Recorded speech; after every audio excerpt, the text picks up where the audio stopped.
vamos a utilizar el teorema de Pitágoras para encontrar funciones trigonométricas de ciertos ángulos, llamados ángulos notables. En particular, ángulos notables van a ser ángulos de 30 grados, de 45 y de 60. Hay otros ángulos que también son notables, como serían los ángulos de 90 grados, los de 0 grados, los de 180 y los de 270. Al terminar este módulo, el estudiante debe estar en capacidad de responder las siguientes preguntas. ¿Cómo es el cateto opuesto a un ángulo de 30 grados en un triángulo rectángulo? ¿Cómo es el cateto opuesto a un ángulo de 45 grados en un triángulo rectángulo? Mencione 3 identidades básicas que se deducen del estudio de este módulo. Entonces vamos a ver lo que son ángulos notables, aunque ya se había dado antes una idea de lo que era un ángulo notable. Se va a decir que se puede utilizar el teorema de Pitágoras para encontrar los valores de las funciones trigonométricas de los ángulos especiales de 30, 45 y 60 grados, o lo que es lo mismo, de los ángulos de pi sextos, pi cuartos y pi tercios. Es claro que 30 grados en grados sexagesimales serían pi sexto en radianes, 45 grados sería un ángulo de pi cuarto en radianes, y de 60 grados sería un ángulo de pi tercios en radianes. Enseguida vamos a ver los dos triángulos que son muy importantes sobre los cuales vamos a hallar funciones trigonométricas. Este primer triángulo que ven acá es un triángulo rectángulo isósceles, es decir, el ángulo recto es 90 grados y los ángulos agudos son de 45 grados cada uno. Por ser estos dos ángulos iguales, pues el triángulo es rectángulo y es isósceles. Entonces, si decimos que un cateto es A, el otro también sería A. Y utilizando el teorema de Pitágoras, podremos decir que la hipotenusa no es más que la raíz cuadrada de los catetos, o sea, A2 más A2. O sea 2A2. O sea, raíz de 2 por A, que es el valor de esta hipotenusa. Entonces, si en un triángulo de este tipo, si cada cateto mide A, la hipotenusa sería raíz de 2A. Otro tipo de triángulo rectángulo especial que vamos a ver es este triángulo rectángulo, donde un ángulo agudo mide 60, por lo tanto el otro mide 30.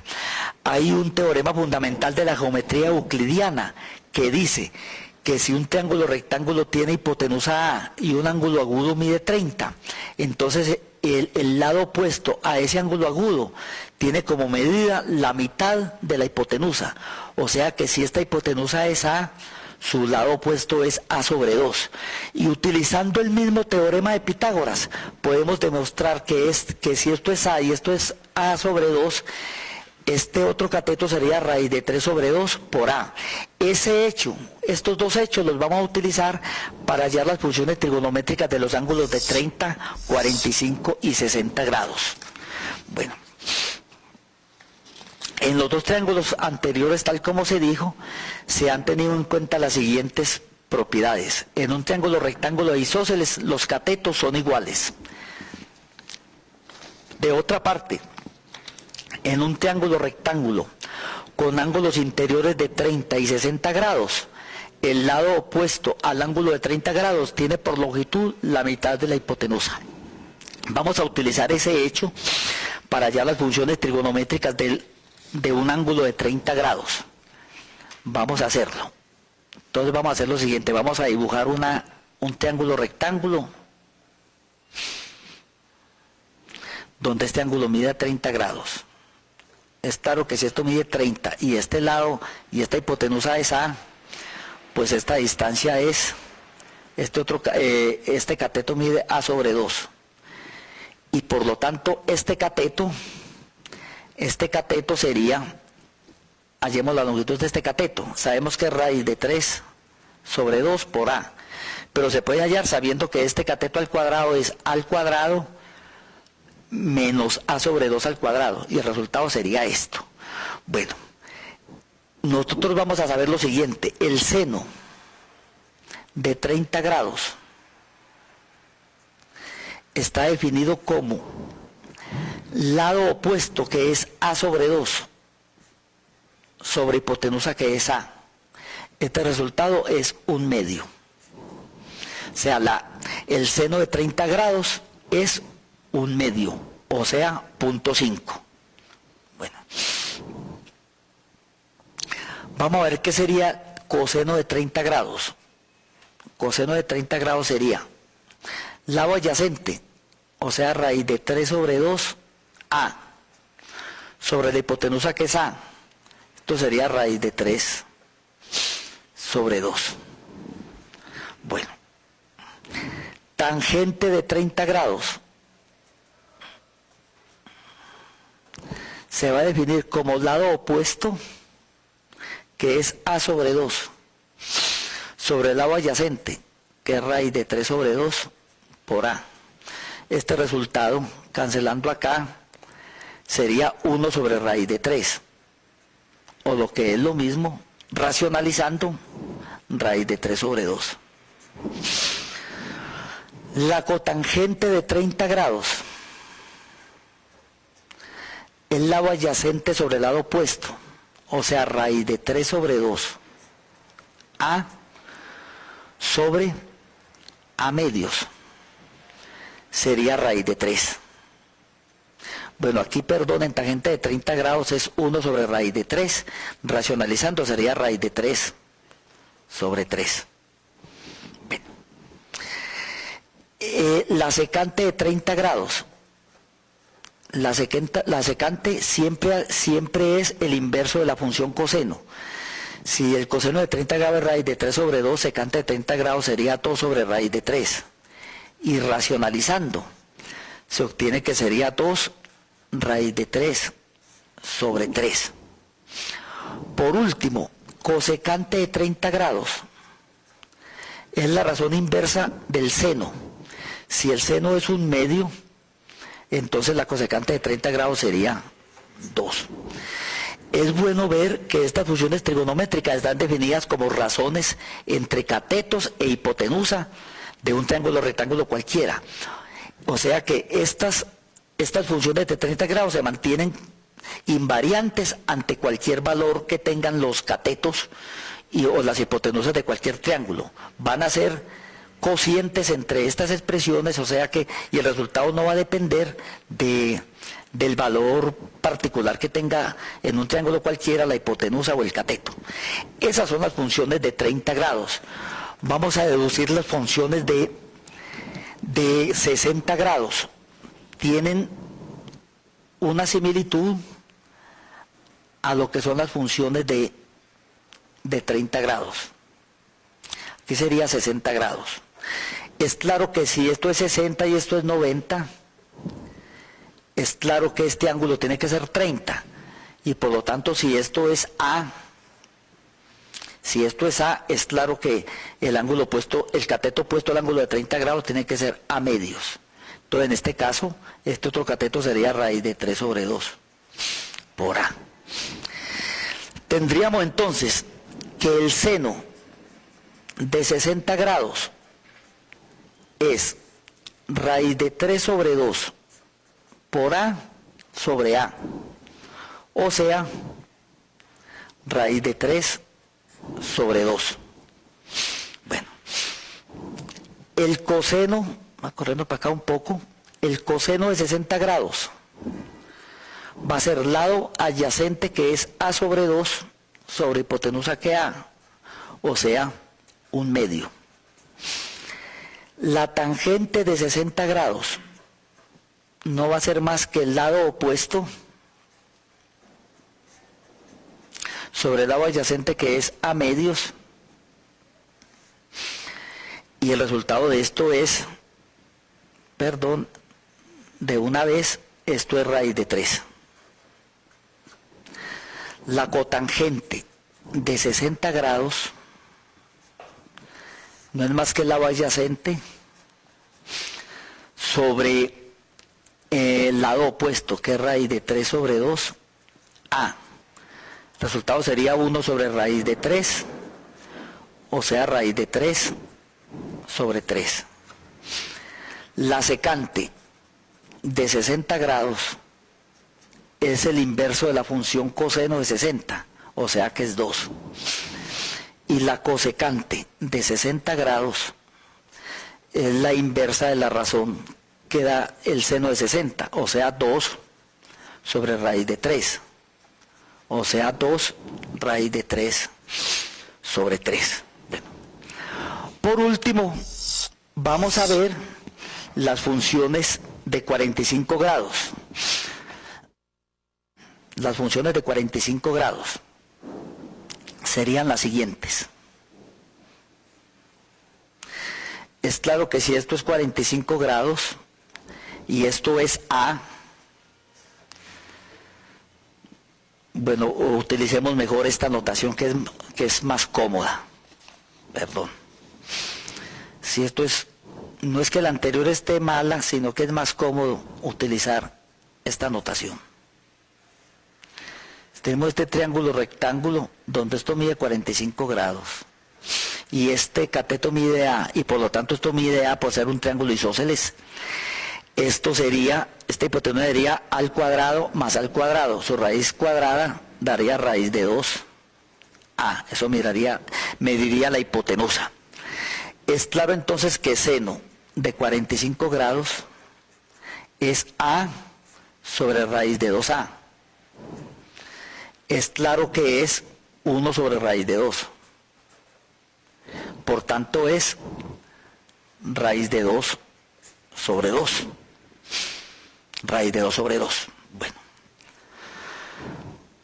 El coseno de 45 grados es lo mismo, lado adyacente que es A sobre raíz de 2A. Es claro que es también raíz de 2 sobre 2. La tangente de 45 grados es claro que es el lado opuesto sobre el lado adyacente. Es 1 y es igual a la cotangente también de 45 grados, ¿cierto? Que es el lado adyacente sobre el lado opuesto.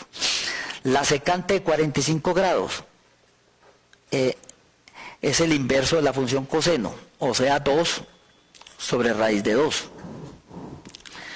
Es claro que es 2 raíz de 2 sobre 2, o sea, raíz de 2.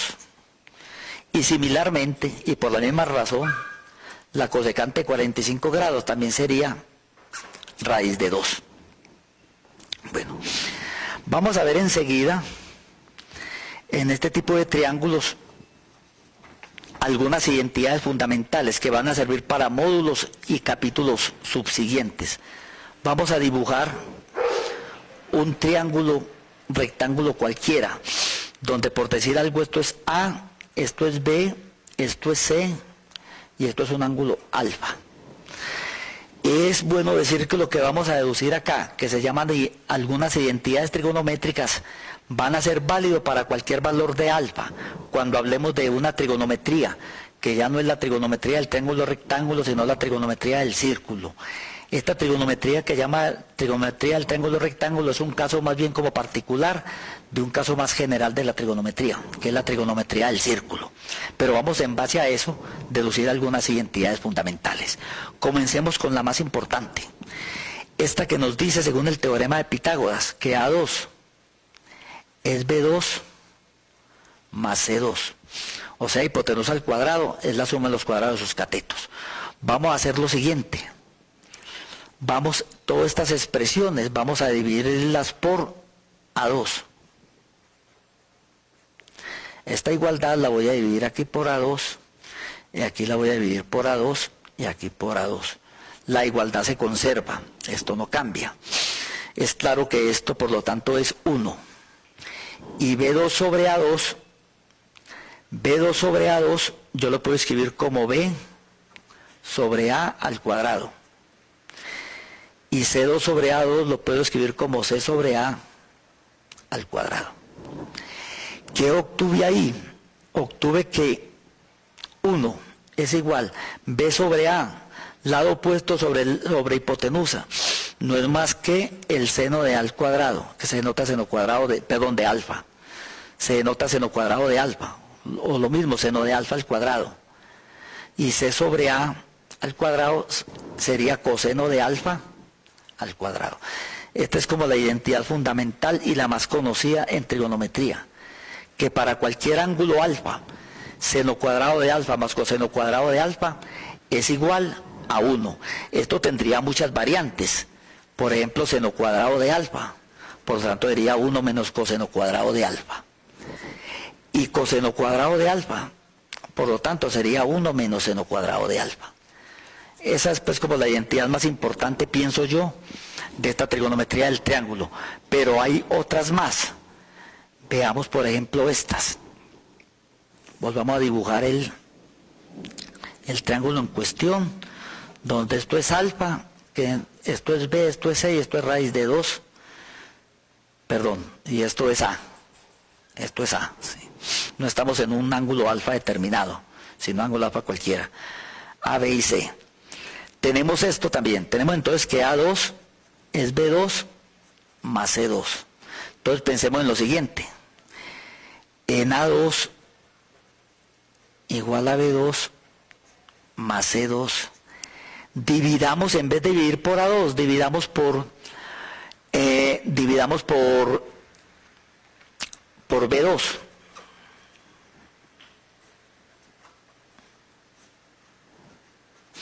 Si hacemos eso, obtenemos que A sobre B al cuadrado es igual a 1 más C sobre B al cuadrado. Fíjense que, ¿qué es B sobre A? B sobre A es seno de alfa. Por lo tanto, A sobre B es el inverso de la razón que da la función seno. O sea que sería cosecante de alfa al cuadrado es igual a 1 más C sobre B, lado adyacente sobre el lado opuesto, es cotangente cuadrado de alfa. Esta es una expresión muy utilizada, que me dice que cosecante cuadrado de alfa es 1 más cotangente cuadrado de alfa. Si en esta expresión, si en A2 igual a B2 más C2, en vez de dividir por B2, dividimos por C2, obtenemos que A sobre C al cuadrado es igual a B sobre C al cuadrado más 1. Es decir, A sobre C es el inverso de la función coseno. O sea, secante cuadrado de alfa es igual a B sobre C a tangente cuadrado de alfa más 1. Esta es una identidad fundamental. Bueno, entonces vamos a ir escribiendo las identidades que hemos estado deduciendo y que se utilizan mucho en trigonometría. La primera, seno cuadrado de alfa más coseno cuadrado de alfa es igual a 1. La segunda, 1 más tangente cuadrado de alfa igual a secante cuadrado de alfa. Y la tercera que dedujimos es 1 más cotangente cuadrado de alfa es cosecante cuadrado de alfa. Vale decir que estas igualdades se cumplen para cualquier valor de alfa. Por eso se llaman identidades trigonométricas. Hay otras que se deducen también de una forma muy sencilla. Por ejemplo, tangente de alfa es seno de alfa sobre coseno de alfa. Se deducen mirando el triángulo rectángulo. Otra, cotangente de alfa es coseno de alfa sobre seno de alfa. Otra muy conocida, tangente de alfa por cotangente de alfa es 1. Otras dos que hemos mencionado desde el comienzo, cosecante de alfa no es más que 1 sobre seno de alfa, y también secante de alfa no es más que 1 sobre coseno de alfa. Sobre este tema de identidades trigonométricas seguiremos trabajando en los módulos y los capítulos que siguen, y y a partir de esta deduciremos otras identidades trigonométricas. Pero como les digo, estas son lo que llamamos identidades fundamentales.